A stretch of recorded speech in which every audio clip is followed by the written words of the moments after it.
Hai, nama saya Nadia. Saya sangat membenci anak perempuan saya. Oops, sebelum anda menilai dan menghina saya dengan kata-kata yang kesat, izinkan saya menceritakan kisah hidup saya. Kisah hidup saya bermula apabila saya dan Zack berkenalan semasa masih belajar di kolej. Selepas tamat pengajian di kolej, kami membuat keputusan untuk berkahwin dan kami pun berkahwin. Saya dan Zack menamatkan pengajian dengan keputusan yang cemerlang. Tetapi, untuk mendapatkan kerja selepas belajar adalah sesuatu yang mencabar. Sementara menunggu pekerjaan tetap, saya membuat kerja sambilan di sebuah restoran untuk mendapatkan sedikit duit untuk menampung perbelanjaan harian. Manakala Zack pula terus memburu pekerjaan tetap. Dengan pendapatan yang tidak seberapa untuk menampung kos sewa rumah dan lain-lain, kami hidup dalam serba kekurangan. Hampir setiap malam kami tidur dalam keadaan berlapar. Kadang-kadang saya terpaksa mencuri makanan di restoran tempat saya bekerja untuk kami makan sehinggalah satu hari saya ditangkap oleh bos saya kerana mencuri. Saya diberi amaran keras. Beberapa hari selepas itu, saya disahkan hamil. Maka bertambahlah bilangan perut yang perlu diisi dan keperluan bayi sementara kami masih hidup dalam keperitan. Semuanya akan baik-baik saja, kata Zack untuk cuba tenangkan saya, sedangkan dari air mukanya sendiri terpancau kerisauan yang sangat mendalam. 9 bulan selepas itu, saya selamat melahirkan Mira, anak perempuan kami. Malangnya, sejak mempunyai anak, perangai Zack mula berubah. Dia mula abaikan saya dan buat benda-benda yang saya tidak suka. Setiap kali anak kami menangis, dia akan naik angin. Tidak lama selepas itu, Zack sering menerima panggilan dari perempuan yang tidak saya kenali.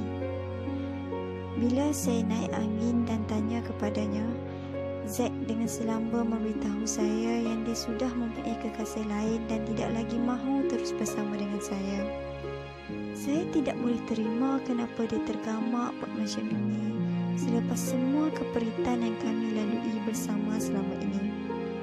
Luluh hati saya saat melihat Zack membawa pakaiannya keluar dari rumah meninggalkan kami tanpa sebarang kata. Itulah kenangan hitam 13 tahun yang lalu. Saya terpaksa membesarkan anak saya seorang diri dengan hanya bekerja sebagai pembantu restoran. Alhamdulillah, saya berjaya membesarkan Mira walaupun dalam serba kekurangan. Hampir setiap malam saya terpaksa tidur dalam keadaan lapar untuk memastikan Mira mendapat semua keperluan yang cukup. Sejak Zack meninggalkan kami, saya langsung tidak pernah menerima kabar dan sebarang berita tentang Zack. 3 tahun yang lalu, saya menerima panggilan telefon bahawa nombor telefon saya telah memenangi cabutan bertuah sebanyak RM500,000 dan meminta saya untuk memberikan nombor akaun bank saya untuk menerima duit berkenaan. Tidak lama selepas itu, bagaikan mimpi, saya melihat penyata akaun bank saya benar-benar tertera baki simpanan berjumlah RM500,313. Akhirnya, segala penderitaan saya selama ini berakhir. Dengan wang itu, saya memulakan perniagaan yang membolehkan saya menjana pendapatan lumayan setiap bulan dan memberikan kemewahan hidup untuk Mira. Tapi, apa yang Mira buat membuatkan saya marah. Semasa Mira berumur 11 tahun, Mira terjumpa gambar terselit dalam sebuah novel lama kepunyaan saya. Itu gambar saya dan Zack mendukungnya semasa dia masih bayi. Dia datang dan bertanya kepada saya dan saya memarahinya. Beberapa bulan selepas itu, saya dapati Mira kerap berbalas mesej dengan seseorang.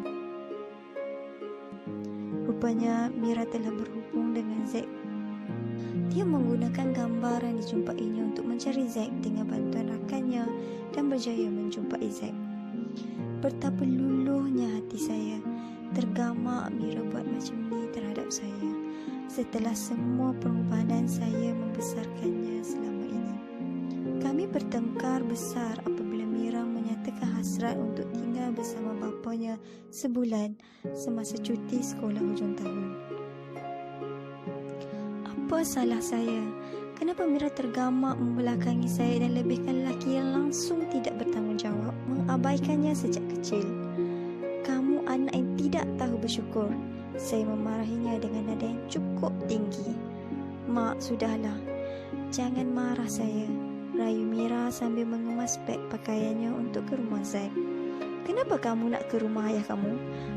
Kenapa kamu hendak buat baik dengan ayah kamu? Adakah sebab dia dah kaya? Tanya saya bertubi-tubi kepada Mira dengan penuh rasa marah. Memang ayah seorang yang kaya, jawab Mira. Mak juga banyak duit sekarang. Mak juga mampu beri segala-galanya untuk kamu. Tak guna punya anak, balas saya. Bercucuran air mata Mira, dia lari keluar rumah bersama beg pakaiannya. Selepas sebulan tinggal bersama Zack, Mira balik ke rumah saya untuk kembali bersekolah. Kami tidak bertegur sapa. Selepas sebulan, Zack meninggal dunia. Mira menangis bagaikan nak gila. Setiap hari dia menangis bersedih. Saya pula berasa puas. Cukup puas untuk pemergian lelaki yang tak bertanggungjawab macam Zack. Dia bukan saja hancurkan hati saya dan hidup saya, dia juga telah merampas kasih sayang anak saya dari saya. Selepas 7 hari Zack meninggal dunia, Mira yang masih bersedih datang dan melemparkan sepucuk surat di muka saya sambil berkata, "Surat dari ayah untuk mak." "Buang saja, mak tak mahu baca," balas saya. "Bacalah surat ini mak, tolonglah baca surat ini."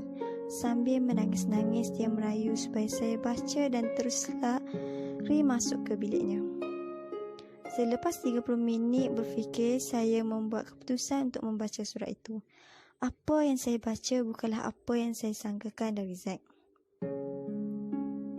Tulis Zack, "Sayangku Nadia, satu-satunya perempuan yang saya cintai. Surat ini mungkin mengganggu hidup awak, tetapi saya rasa perlu untuk saya terangkan perkara sebenar supaya awak dapat berhenti membenci diri saya walaupun saya sudah meninggal dunia. Saya betul-betul minta maaf kerana hancurkan hidup awak. Apabila awak memberitahu saya yang awak mengandung, detik itu merupakan saat paling bahagia dalam hidup saya. Saya sangat teruja wanita yang saya cintai mengandung zuriat keturunan saya walaupun ketika itu kehidupan kita sangat susah. Pada masa yang sama, saya disahkan mengidap kanser hati. Saya tak kuat untuk memberitahu awak kerana takut berita buruk itu akan merosakkan saat bahagia itu. Saya tahu apa yang saya buat adalah salah, tapi saya tak tahu apa yang harus saya buat. So, saya berpura-pura yang saya mempunyai perempuan lain dan mula abaikan awak supaya awak membenci saya. Apa yang paling penting, saya tak mahu susahkan awak dan Mira sepanjang proses saya menawan penyakit kanser hati saya. Saya betul-betul minta maaf sayangku. Saya rasa macam nak mati semasa saya tinggalkan awak. Saya tak boleh hidup tanpa awak dan Mira, tapi saya tak ada pilihan. Saya hanya mahukan yang terbaik untuk awak dan Mira. Sejak dari hari itu, saya kirimkan duit untuk awak dan Mira kepada bos tempat awak bekerja melalui penambahan gaji awak. Saya minta bos awak untuk merahsiakan perkara ini. Awak juga tak menang cabutan bertuah.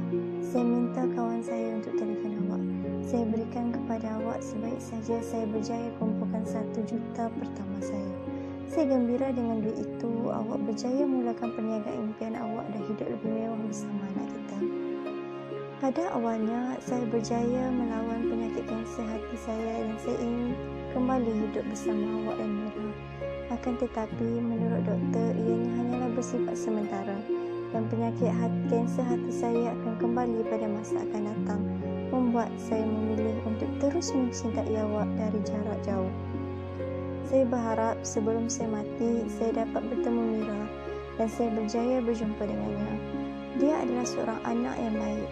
Saya gembira awak dan Mira menemukan kebahagiaan sepanjang saya tiada. Saya minta maaf untuk segala-galanya. Tolong cari ruang dalam hati awak untuk memaafkan saya. I love you, Nadia. Air mata saya mengalir membasahi surat itu. Mira datang menghampiri saya dan kami menangis bersama.